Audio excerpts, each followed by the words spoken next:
অভিনন্দন বাংলাদেশ টিমকে, অনেক অনেক অভিনন্দন। ঠিক আছে, মানে বাংলাদেশের ব্যাটিং লাইন আপ যা করছে করছে, তাদের কথা কিছু বলবো না। তাদের কথা বলবেন আপনারা কমেন্টে।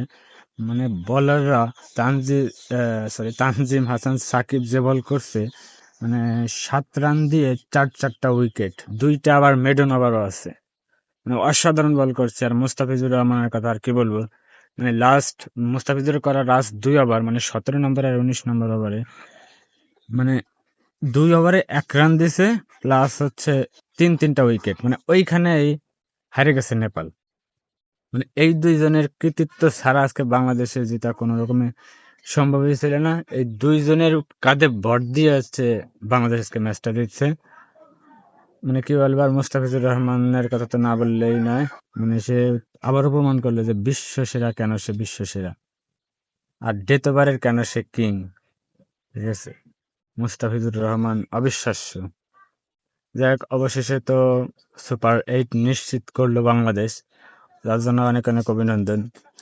আর শান্ত, লর্ড শান্তর কথা আর কি বলবো, মানে T20 ওয়ার্ল্ড কাপে তার সব মিলে মনে হয় রান 30-এর মতো মনে হয়েছে, 30-এর মতো। লিটন কুমার দাস ডাকের পর এক ডাক মারতেছিল, তারপরে 2-4টা রান করে এখন মানে ডাক থেকে একটু পদোন্নতি হয়েছে, এরকম অবস্থা।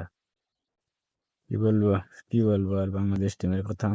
যাই হোক, এখন একটু নিশ্চিন্ত হলাম, মানে একটু ভালো লাগতেছে এখন যে সুপার 8 খেলতে পারবে, আরো কয়েকটা ম্যাচ দেখবো। ঠিক আছে, তো সবার জন্য শুভকামনা। আসসালামু আলাইকুম।